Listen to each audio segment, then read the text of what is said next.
Here we go. Happy Sunday. It's an unusual day for us. Big Belt Hank. Bald Eagle.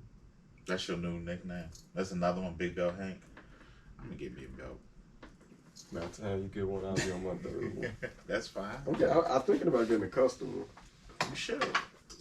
And we should all get belts. We should. We can get English one. Then we could be Can't like be that heavy though. Then we'd be like Kanye. We could be like the Grammy family. Speaking of Kanye, man, never mind. You seen what it happened in Rolling Loud? Yeah. Well, you talking about Kid Cudi? Yeah, that's tough. It's a fast motherfucking some fast water bottle throwers out here. Well, as you can see, we are the third amigo. We're a man short. We're a man short, but the show must go on. Your manager, yeah. My Paul Heyman. K. Dot, Mr. Kmart, out being an awesome father. Yes. No? No, I didn't say anything. I didn't say not a word. I'm sure he'll be back with us next week. Anyways, 100 Sports. I am I. He is him. Yeah, you did a very good introduction. Thank you. You step it up when it's the two-man, huh? I got to. The lovely Miss Washington is in the background. I appreciate that. Making sure we follow FCC regulations. No, she's not. No regulations in fucking podcast. I cursed throughout this whole fucking Right. Well, we're gonna start with the Espies. Yeah, I didn't. Did you get to watch it? Nah, I caught like clips of it. Was Steph Curry? Was he drunk? They say it was funny. No, but from the clips I saw, he talking had about the whole LeBron thing. No, I'm just his cadence, just everything. I'm like, damn, he looked like him sauced up. Might be having too much of a good time. Somebody pointed out that he shouldn't have been talking to LeBron like that. LeBron wasn't there, was he? Mm-hmm. I didn't think he was there. Why shouldn't he have been talking to LeBron? Yeah, they say it was a little like it wasn't the type of funny how he was saying like where he was just trying to be personal, like he was trying to a little shot here, pew pew pew. I mean, pew pew pew. Do you think if it was LeBron hosting the show, let's say LeBron had just won the championship, right? And he hosted the ESPYs, do you think it would have been him doing the same thing? You know, nah, folks kind of subtle. He would have jokes, but not those type of jokes. Yeah, he probably would have worn like a T-shirt or something like that, or, called it something. LeBron's trolling is like, not the... I'm not saying he trolling. Like, I read something interesting that said one of LeBron's greatest achievements was not responding to Skip Bayless in almost 20 years. Like, he's never directly responded to him. Like, I feel like he only responds when he feel like he needs to. Like, he'd rather just do it on the court. Well, some of the important awards, so I ain't gonna say they all not important. Yeah, they all important, yeah. The ones we most care about, Stephen Curry was the best NBA player. Best NFL player was Aaron Rodgers. I'm surprised he got that. I totally agree with the best game. Who at the best? Who? Kansas City defeats the Buffalo Bills in an overtime thriller. That was a hell of a game. Best championship performance, Cooper Kupp. Okay. Best team, Golden State. Best male athlete, Ohtani. That's about all. Oh, best WNBA player, Candace Parker. Chicago's. What? Is it Chicago or like Naperville? Shut the fuck up. Shut the fuck up. I'm just asking. A lot of people from Chicago, and it's like not really Chicago. Shout out to her though, regardless. Yeah. Do you agree? Well, I meant to ask you. Do you agree with Steph, best basketball player? By far the best season he's ever had that I enjoyed. Is that answering the question? Redemption sometimes is perfect. What do you all think? Sweet. Best basketball player, or definitely one of his best seasons? I'm with you on that. Comeback. The comeback, everything they went into it. Nobody thought they were going to be there. I don't enjoy anybody crying. When he was crying when he won that championship, you know what? Wait a minute. Hey. Come on. One of the best images of MJ we got is him, holding that trophy. But that's Chicago. I don't root for these motherfuckers. Okay, that's okay. So home cooking aside, LeBron or nothing. Home cooking aside, you don't like the crying. Oh, fuck that. Keep your tears to yourself. What about when Giannis cried? Eating, yeah, that happened in Milwaukee. So it's close enough. No. Well, you heard it there. I'm not cheering Jeremy for does the not Pacers. like. He does not like emotions. I'm not cheering for the Bucks. I'm not cheering for. We're not talking about your personal cheering. We're talking about a player showing emotion when they've reached that height. So English just asked nobody. You can't cry? They could cry. It don't faze me. Have you ever cried at one of your son's games? No. Probably not yet. He cries at wrestling events, probably. You know it. I think so. Cody! Look at him! Okay. He's back! Anything else from the That was an Espy Award win, too. Cody Rhodes coming back. Oh, yeah, okay. I just want to, did anything else stand out to you? From the Espys? Probably not. Okay. Oh, Draymond did his podcast from there, so him and Steph did a little back and forth with that. That was pretty cool. Who did they have? Lil Rel. Lil Rel. Oh, Lil Rel. Okay. Chicago. Again. Chicago again. Chicago, y'all. It always sticks out That city. NBA. Suns finally match Aiden's offer. I'm actually, I didn't think that was going to happen. It's kind of weird. Why you say weird? I mean, I get it. You want to see what it's worth before you give it to them, but ultimately they could have just signed it. So they wanted somebody else to set the market for them? Yeah, that's basically what they waited for. I don't think, I'm not sure if I saw it. You can fill me in if you did. Was anybody else interested in signing him? The Pacers signed him. No, I'm saying, were they, yeah, I know I'm saying, were there any other teams? A lot of people was trying to that were willing to put the paperwork in front of them. A lot of people was trying to see if they can get him like through signing trades and stuff like that. So I guess, with all the Kevin Durant talks, he probably caught the back burner, Kyrie Irving. So, I mean, people was probably like fillers, but you saving your cap space just in case you could get one of those special players. So maybe Indiana saw that they didn't have enough and just went on out there and put it on the table. Do you think that for Aiden, do you think that this makes him feel any type of, I don't know, not animosity maybe, but just a little slighted by them? Like, why do we have? Me or not? Yeah, like why do we have to go through all of this? Like, nobody else should have had an opportunity to sign him, basically. It was all those reports. They don't want him. They didn't want him. There was internal things going on with him and Monty. So at the end of the day, am I a part of this team or am I not?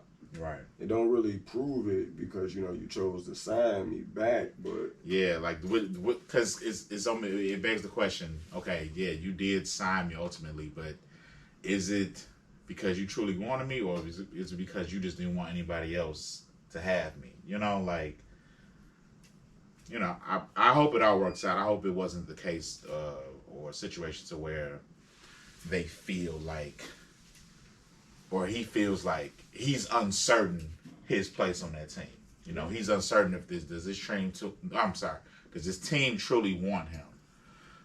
So also could have been signed, just to be a part of a trade package. We'll never know until the end. How would you feel if that happened? If it ends up they sign him only to, we signed you because your salary was set and now we can use you as a trade package. It's the NBA. It's business. It's business. Never personal. NFL. We'll bounce around a little bit. I know this was like middle of the week. Jesse Bates ready to hold out. No intentions of reporting to camp or playing on the franchise tag. It's that time. Pay me. Show me the money. Show me you want me.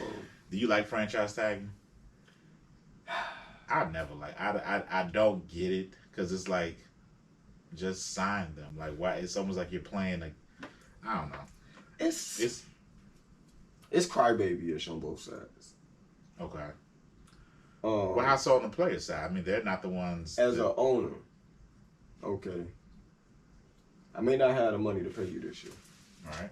But I'm going to pay you the equal value that you are worth, even if because they go up the average, right? It's like an average of your position or something like that. Okay. Player. Yeah.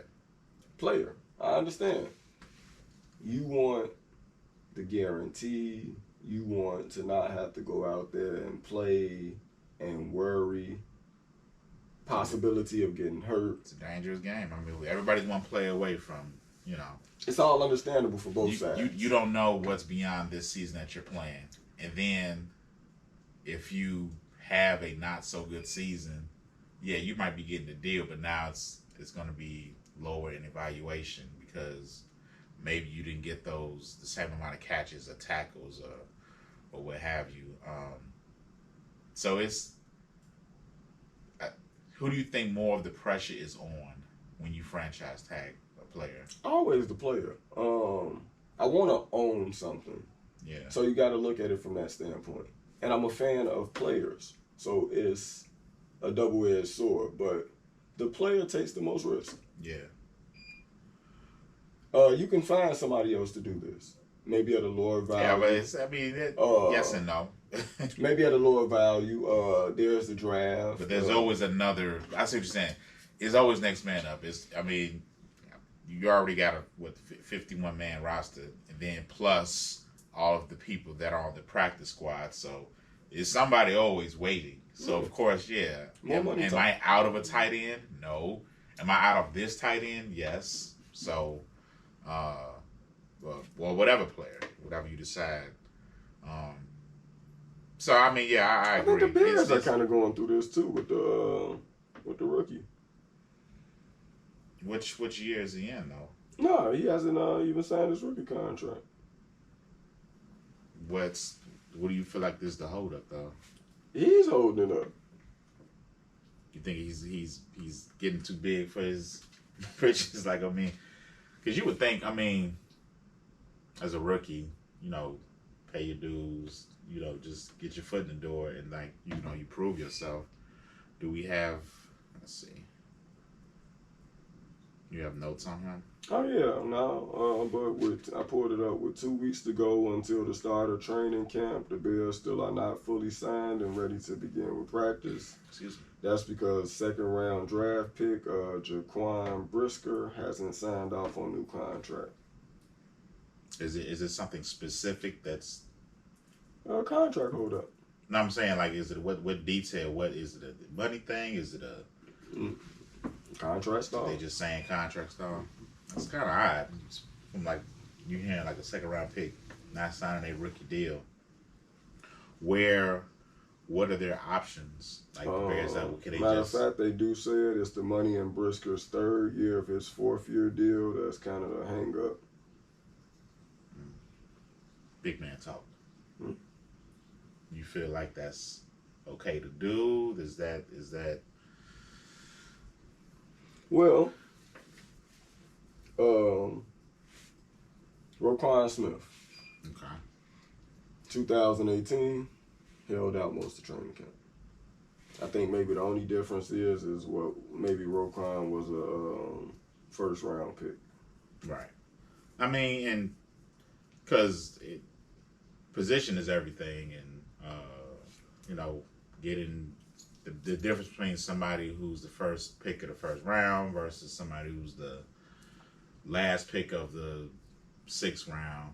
But do you feel like, depending on your draft position, that gives you more or less grounds to negotiate things? Or do you feel like as a rookie, you should just not so much accept what's given, but you know, be conscious of the fact that yes, you're a rookie and you still have to, you got drafted, but you still have to prove yourself.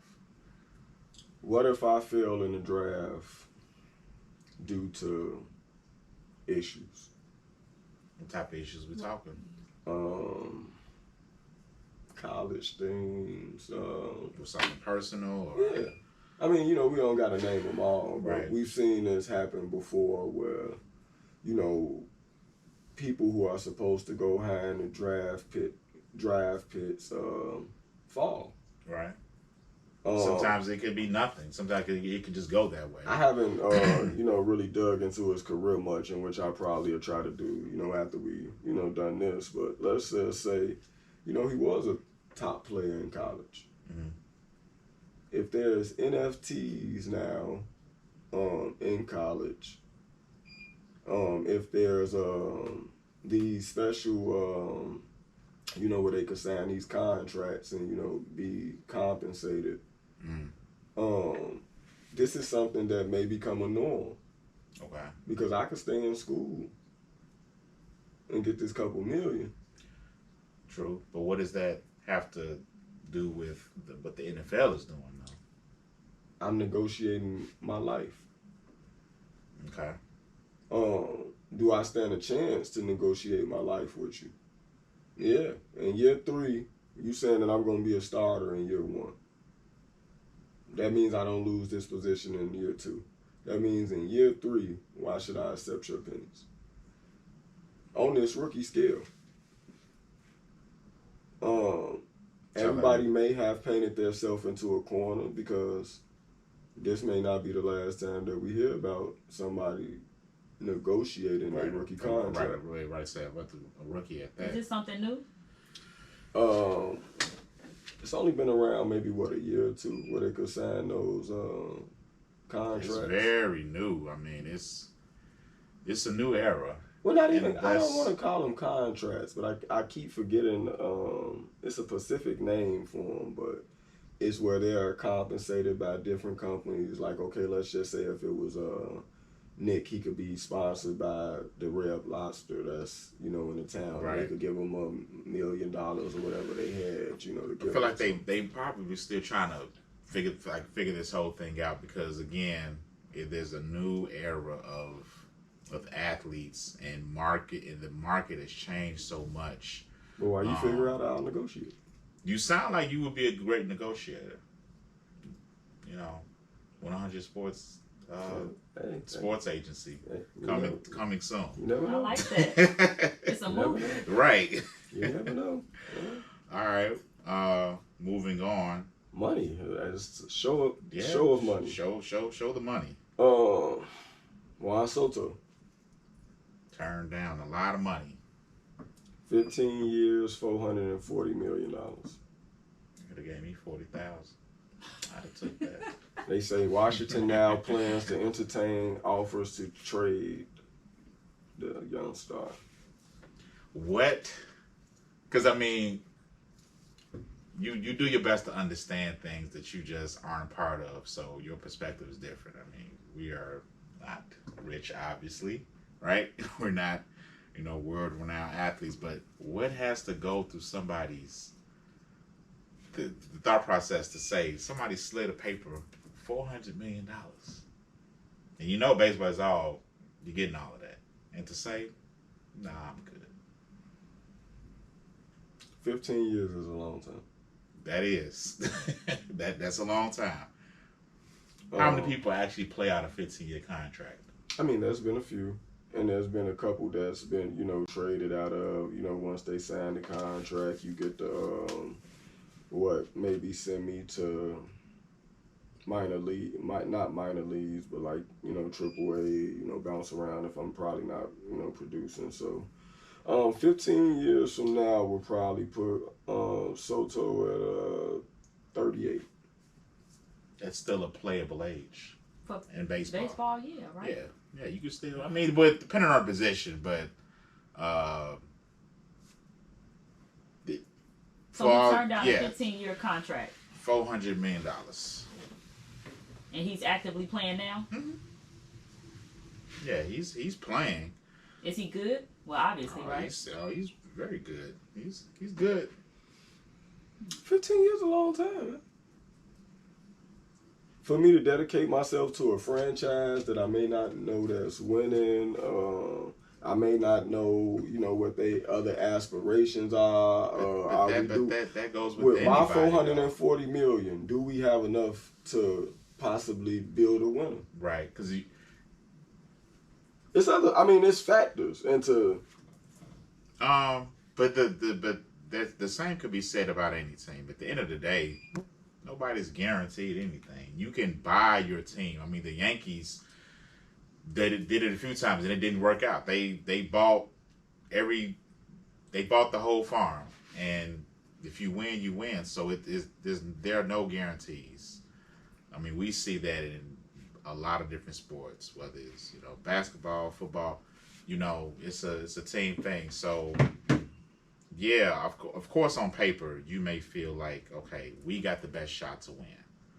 We have the best chance, but is it gonna happen? I mean, we'll be all day naming teams that were stacked and they didn't get the job done. So I think at the end of the day, what team isn't going to aspire to win? I feel like that's everybody's ultimate goal. That I don't think it. Even if you're the worst team in your sport, somebody on that team wants to win, right? Everybody wants to win. So no, I'm not saying. No, that's not what I'm saying. I'm not saying that the team is going to give him $440 million and say, you know what, fuck it, we ain't worried about selling tickets no more. Right.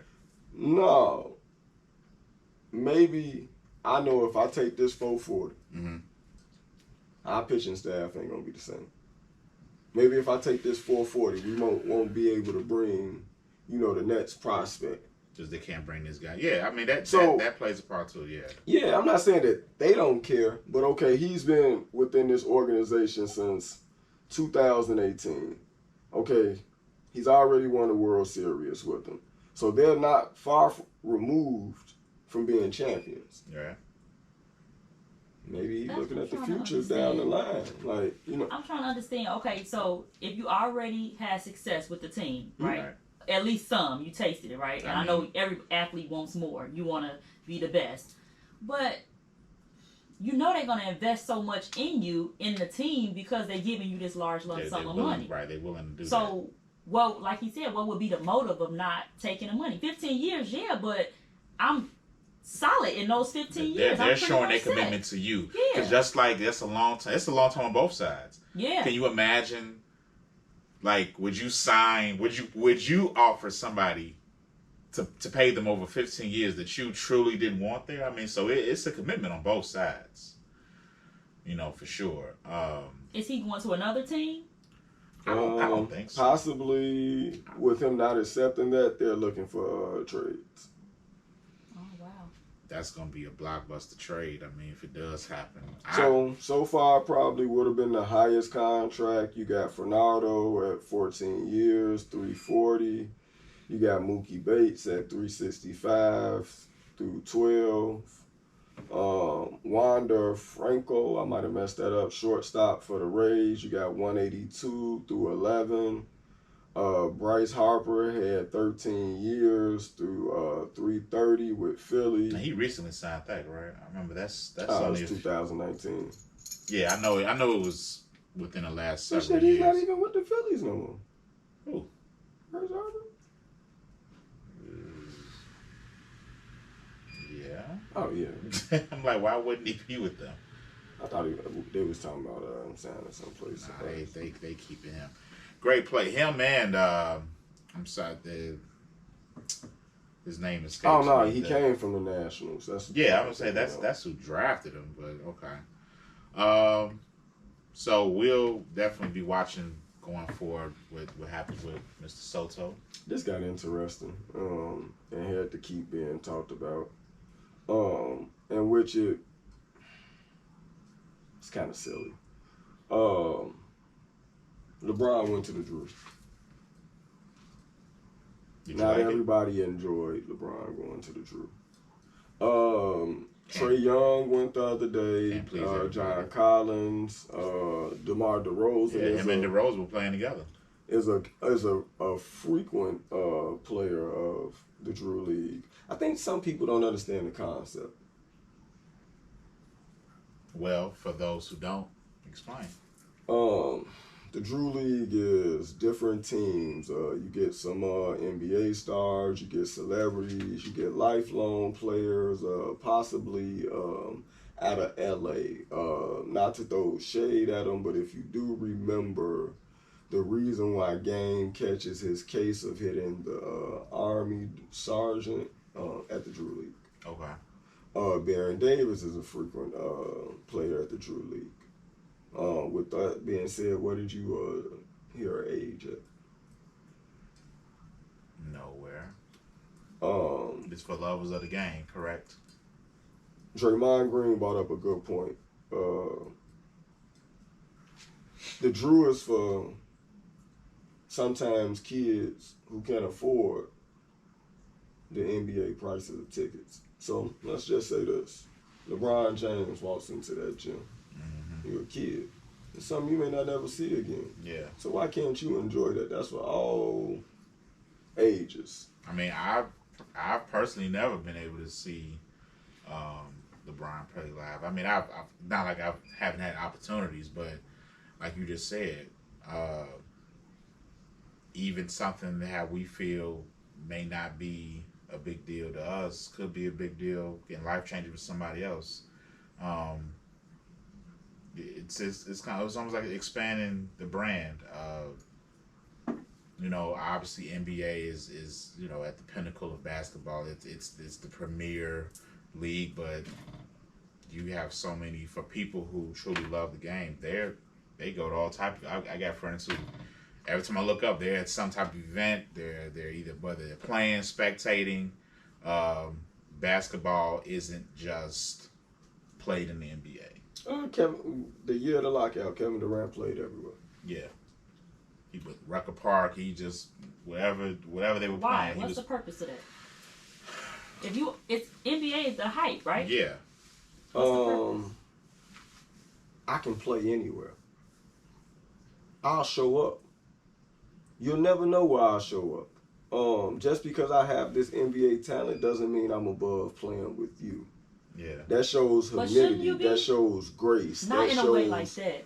But okay, no. What I'm saying. So say if you're in the NBA, right? Mm-hmm. You're not going to play street ball, right? You can risk hurting yourself. Why not? So why you going? As long as it's not in their contract, they might because playing for basketball players, like I just said, like playing at the Rucker, that is like it's almost like you're not a true hooper if you haven't went there because that's where like the hard knocks are. That's where how they say, the NBA is soft and all that. You go to the Rucker, you're gonna play, right? The knock on the Drew is Kobe played and won by a buzzer beater.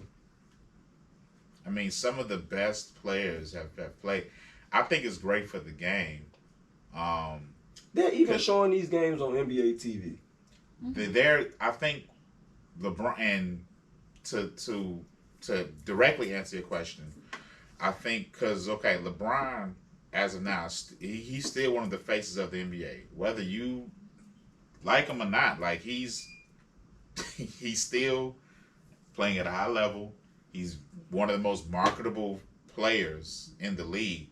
So who better to go there and play and bring it even more to like bring more awareness to it than people who probably were just casuals. Like, what's the Drew League? So because just like how you saying, what's the Drew League? It's probably people who haven't really heard about it. So because LeBron is playing, they looking up like, what's the Drew League? Mm-hmm.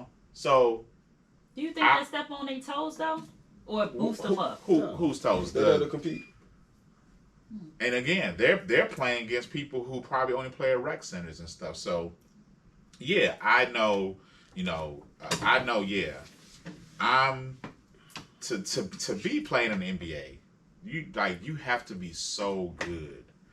I remember Charles Barkley once said, like, do you know how good you got to be to suck on an NBA team? Like, these are the best of the best of the best. So there are so many people out there who work everyday jobs like me and you who they still love the game. They still love to compete, right? So for them, it's exciting. They're like, man, I'm guarding LeBron James. This might not ever happen again. So I think it's a great opportunity for everybody. Yeah. And it's always good. Because you know what? Let's say, LeBron and all of them, they made it, right? It might be somebody there who was playing that day, and they might have caught somebody's eye. Like, man, who is that dude? Mm-hmm. Who is that guy? Oh, that's such and such. Maybe he not might get signed. Maybe he'll get an invite to a practice. Maybe he'll get in the G League. Maybe exposure is everything. So at the end of the day, I think it's a great opportunity for everybody, for the fans, for the athletes, for the people who feel like if given the right chance that they could make it, if at the very least at least make it to the G League, and then from there could possibly go to the NBA. So I liked it. Yeah, I mean, I think it's decent. Trae Young and John Collins went out there and sucked it up, but All Star Game, Major League Baseball.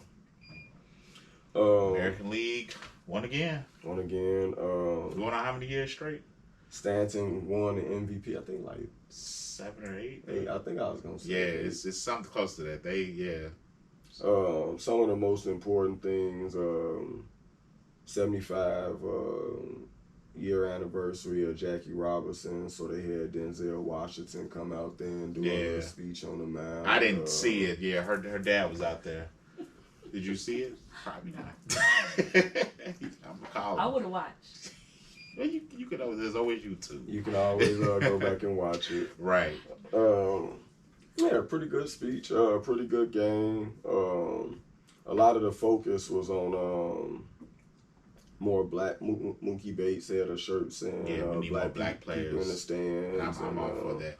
That led to the Facebook question on which we did get a lot of feedback from. Why don't black kids play baseball anymore? So, there was a couple of people who had answers. One of the most important ones that not to say that they wasn't important, but you want to pull it up? Yeah. Okay. Well, Chris Pickett, shout out to Coach. He says game moves too slow for most of them. Plus, they're scared of the ball. Add that to the fact that the chicks aren't stunning baseball players. It's not cool. Agree or disagree? It's not cool until you, probably into college. And then you still got to be a prospect. It's more of the longer grind game. Okay, college, even though you got to play 3 years of football, basketball, you can probably come out in 1 or 2 years, or G League. And so, but even he kind of right and wrong, but it's football, the longest grind. Because football, you gotta play at least 3 years, right? Yeah. It's no sophomores coming out to the NFL. And then you got to be a junior or senior. Terrence said he wrote an article around the time that Jackie Robinson had won, and they took their title back. I don't agree, but I don't disagree. It's expensive. He broke it down, and it could be a little bit more costly now. 2 set of cleats, $100. Spalding glove, $100. Set of bats is over $100. Okay, yeah. You just spent maybe $400. That's just on the equipment. And that's just on equipment. With That's, guy, yeah, you talking fees, traveling. It's a lot of travel involved. I have a good friend of mine from work, Cliff. Shout out to Cliff. His son, congratulations to him. He's dropping him off at college. I think he did this weekend, but he's been in baseball since he was like little. All right, and I can tell you from the conversations we've had, it is expensive. But if your child is gonna like seriously play in any sport, isn't it expensive pretty much no matter what? I mean, when you talk about the equipment and traveling, I mean, even basketball. Is basketball the least expensive sport? Okay, so since we don't we try not to run. I'm sorry, bro. Football. Okay. You basically got the fee and cleats. Okay. He's traveling. We are paying for traveling. Mm. I don't know really how it goes in baseball. It's a lot of more games. It's a lot of more tournaments. I could I would probably need a little bit more information. I actually can get that info now because I do want to know. So I will reach out to my friend and I'll have that for you next time. But I do know it's expensive. All right, and lastly, we want to thank everybody for participating in the Megastars versus Superstars. You want to read a couple of quick? Mostly we got the same amount of feedback. You had between 2 and 3. We're still trying to get the list narrowed down. It's something that we'll speak on more next week. So continue to give us your feedback. Megastars versus Superstars. We appreciate it. What's under that? All Stars. Megastars, Megastars, Superstars, All-Stars, Stars, role players. So how have you? More so, who are your megastars? Who are the megastars of the league? Because again, I mean, until last time, I didn't realize that was even. I thought it was just, these are the superstars, I should say. Yeah, but you only got maybe 2 megastars. Yeah. 3, what everybody's saying. But as always, we thank you guys for watching. Next week we'll have Kerry back. Yeah, our other knucklehead will be back. Thank you guys for watching. See you next week.